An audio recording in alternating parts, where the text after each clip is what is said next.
Ruang toilet kantor yang biasanya sunyi tiba-tiba berubah menjadi saksi bisu pecahnya emosi. Rianti dan Gisel berdiri di depan wastafel, wajah mereka sama-sama tegang, penuh amarah yang tidak lagi bisa ditahan. Suara bentakan, nada penuh sindiran, hingga kata-kata yang menusuk mulai memenuhi ruangan. Bagi Rianti, keberadaan Gisel selalu dianggap sebagai ancaman. Sementara Gisel sendiri tak ingin kalah dari wanita yang dulu merebut tempatnya di sisi Aditya. Di balik salah satu bilik, Sandra yang awalnya hanya masuk untuk keperluan biasa, tidak pernah menyangka akan mendengar percakapan sebesar ini.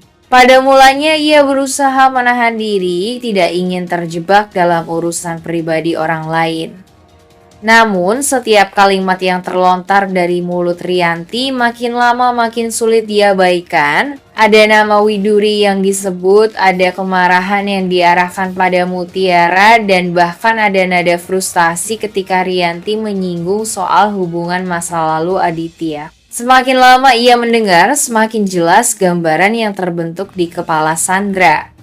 Rianti yang terbakar emosi tampak kehilangan kendali atas ucapannya. Kata-katanya terpeleset, meninggalkan celah besar yang bisa ditangkap oleh siapapun yang mendengarnya. Kalimat-kalimat yang membaur antara amarah dan rasa cemburu seolah menyiratkan bahwa Mutiara bukan sekadar seorang gadis biasa. Ada hubungan darah yang samar, ada ikatan dengan Aditya yang tidak pernah diumumkan pada dunia luar. Sandra yang mendengar semua itu mendadak merasa tubuhnya dingin, jantungnya berdetak keras, tangannya gemetar, bahkan ia harus menutup mulut agar tidak bersuara. Di dalam kepalanya benang-benang cerita mulai tersambung. Jika benar Mutiara adalah bagian dari keluarga Aditya, maka seluruh persaingan, pertunangan, dan intrik yang ia jalani selama ini bisa berbalik arah.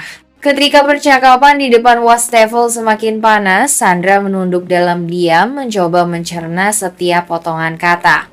Ia sadar informasi yang didapatkannya bukan sekadar gosip murahan, melainkan rahasia besar yang bisa mengubah segalanya. Namun dilema langsung menghantam, apakah ia harus segera keluar dan berpura-pura tidak tahu, atau menyimpan kebenaran ini sebagai senjata rahasia yang suatu hari bisa ia gunakan untuk menekan Aditya, Rianti, bahkan Mutiara sekalipun. Pilihan itu terasa berat. Jika ia membongkar rahasia terlalu cepat, mungkin dirinya akan terseret dalam badai konflik yang lebih besar. Tapi jika ia menyimpannya, maka Sandra akan memiliki kendali yang selama ini tidak pernah ia miliki. Sebuah kartu truf yang bisa dimainkan kapan saja untuk menyingkirkan Mutiara atau mempercepat rencananya bersama Kenzo. Yang jelas, sejak hari itu Sandra bukan lagi sekadar sosok yang licik dengan ambisi pribadi. Ia kini menjadi pemegang kunci atas rahasia yang bahkan Aditya sendiri belum sepenuhnya sadari. Jalan cerita pun terbuka menuju babak yang jauh lebih berbahaya, babak di mana kebenaran bisa berubah menjadi senjata dan rahasia bisa menjadi alat untuk menghancurkan hidup seseorang. Sandra keluar dari bilik toilet dengan wajah yang masih berusaha ia kendalikan. Senyumnya tipis tapi matanya menyimpan kegelisahan bercampur ambisi. Percakapan panas yang baru saja ia dengar antara Rianti dan Gisel berputar-putar di kepalanya membuat langkahnya terasa berat sekaligus mantap. Ia tahu apa yang baru saja sampai ke telinganya bukan sekadar gosip, melainkan rahasia besar yang bisa menjadi senjata paling ampuh. Dalam perjalanan keluar dari toilet, Sandra sudah mulai menyusun strategi. Ia berpikir keras bagaimana cara menggunakan informasi ini tanpa membuat dirinya terseret dalam konflik langsung. Baginya, kebenaran yang baru ia dengar adalah kartu truf tapi harus dimainkan pada waktu yang tepat. Bila terburu-buru, ia bisa kehilangan kendali. Bila terlalu lama disimpan, mungkin ada orang lain yang lebih dulu mengungkapnya.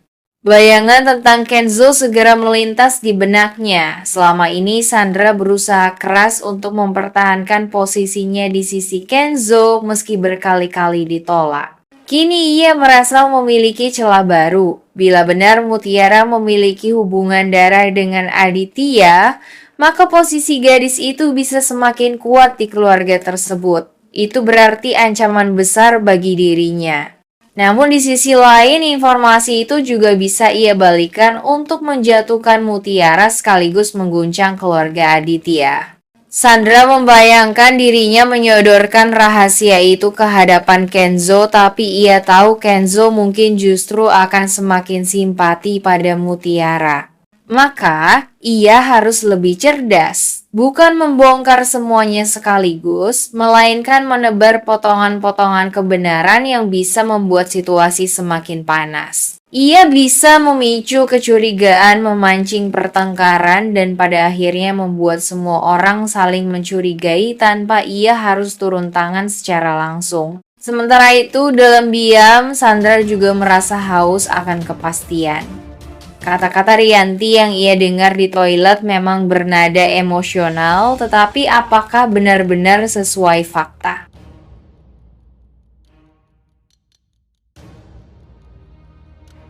Ini justru mengarah pada terbukanya fakta-fakta yang selama ini coba ditutupi oleh Rianti. Di sisi lain, Rianti masih merasa aman karena percaya bahwa tidak ada seorang pun yang tahu foto apa yang sebenarnya ia bakar.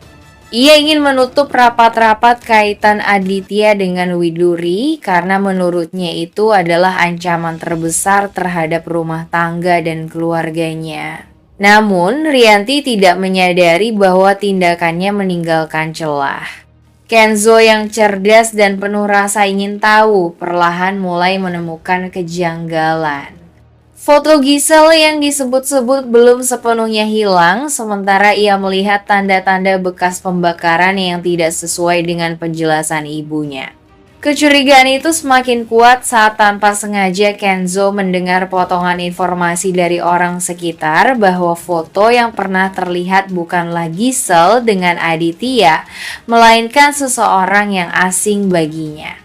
Disitulah jalan cerita berpotensi mencapai ledakan emosional baru. Kenzo tidak hanya akan kecewa karena dibohongi,